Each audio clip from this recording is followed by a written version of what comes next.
Paulina from YNIK Designs, previously known as YNIK.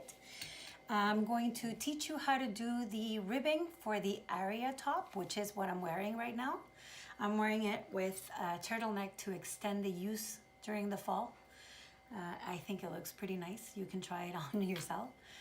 I'm going to do the ribbing of the single crochet on the back loop attached to the piece itself, so you don't have to sew it on after. So without any further ado, let's go right into it. Hi everyone, this is Paulina from YNIK Designs, previously known as YNIK. I'm going to teach you how to do the ribbing for the Aria top, which is what I'm wearing right now. I'm wearing it with a turtleneck to extend the use during the fall. I think it looks pretty nice. You can try it on yourself. I'm going to do the ribbing of the single crochet on the back loop attached to the piece itself, so you don't have to sew it on after. So without any further ado, let's go right into it. All right, so we're gonna start this tutorial, which I made a little Aria top. So this is the way you have your Aria top. So what you're gonna do is you're going to take your yarn. Okay, I am using the same yarn that I used for my top, which is Cotton.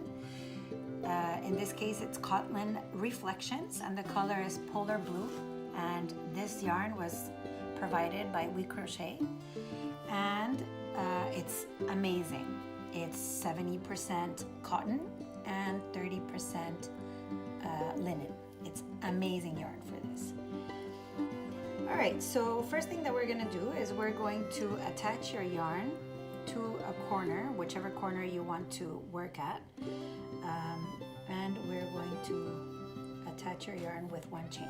Okay, now we're going to chain the number of chains that it says on your pattern. So for this one, I'm going to do 6 chains. 1, 2, 3, 4, 5, 6 chains. Okay.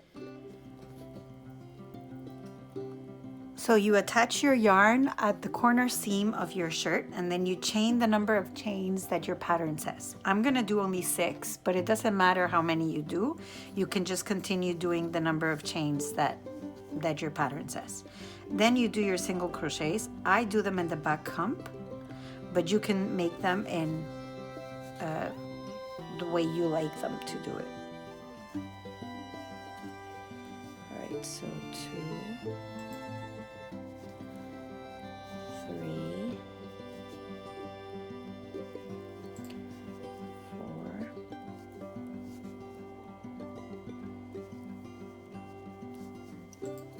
5,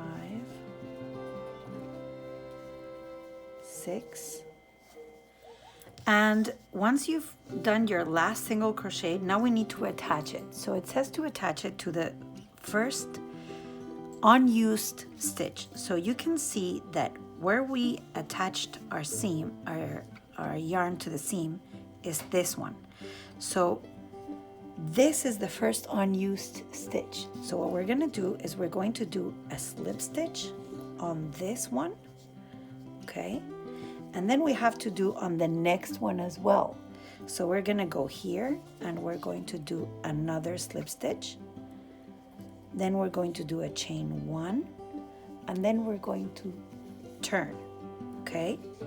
So we're going to continue working this way. We're not gonna work on the 2 slip stitches that we did. We're just gonna start here. So we're gonna go on the first one, and we're gonna do a single crochet back loop only. Okay, so we're gonna do 1, and I'm not working very well on my tension here because I'm showing you how to do it, so I'm working slower than I'm used to.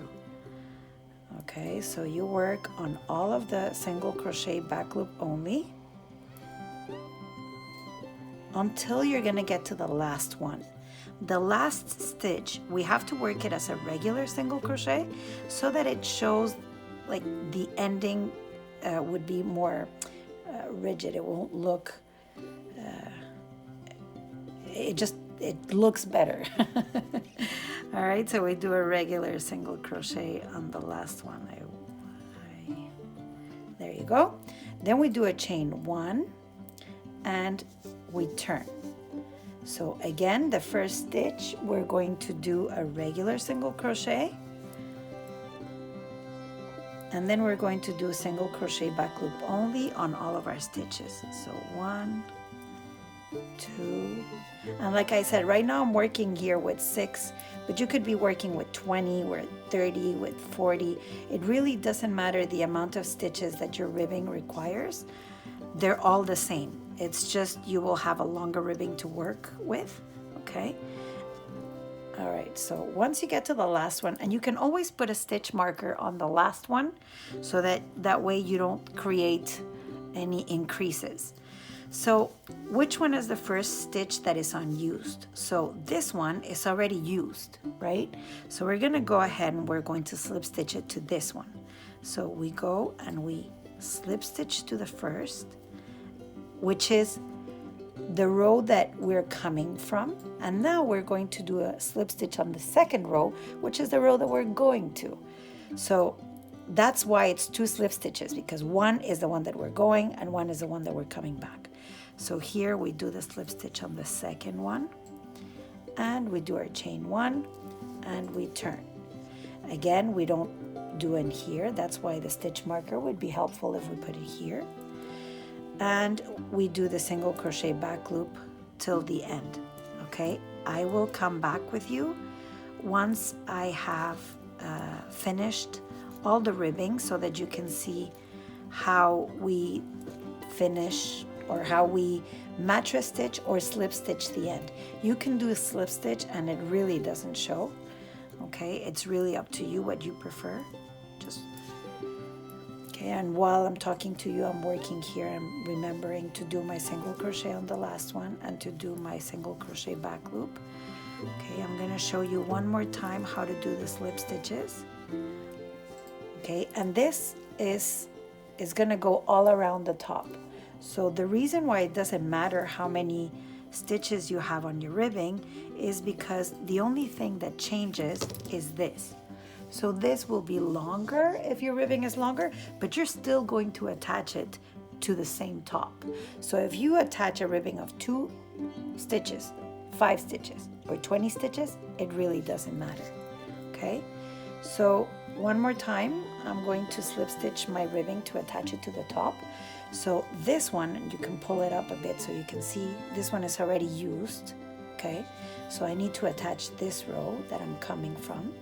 So what I'm gonna do is attach it to this one, which is the first unused. So you slip stitch for the one that you came, so you see it makes sense.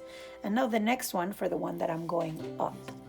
So I slip stitch on this, and then I chain 1, and then I turn, and I start here, and I go to the end. And then you continue working this way, going back and forth, attaching to every single slip stitch of your top, okay, until you're going to get to the end. Once you get here, you're going to either slip stitch this one with the one that you would have here, or you would mattress stitch it. I will come back to you for that. So I finished my top. I finished on the top part, so I know I won't be able to go down and do the 2 slip stitches, okay? So what I'm gonna do is you can either mattress stitch it down or slip stitch it. What I'm gonna do is I'm gonna turn my top wrong side. You can either do the whole ribbing on the wrong side, or for the slip stitch, you turn it into the wrong side. Just make sure that this part is done in the wrong side, okay? So I'm going to slip stitch it, and what I'm going to do is I'm going to take the back loops of my rows so that I still give it the same look that I was using before. So I take one from each row.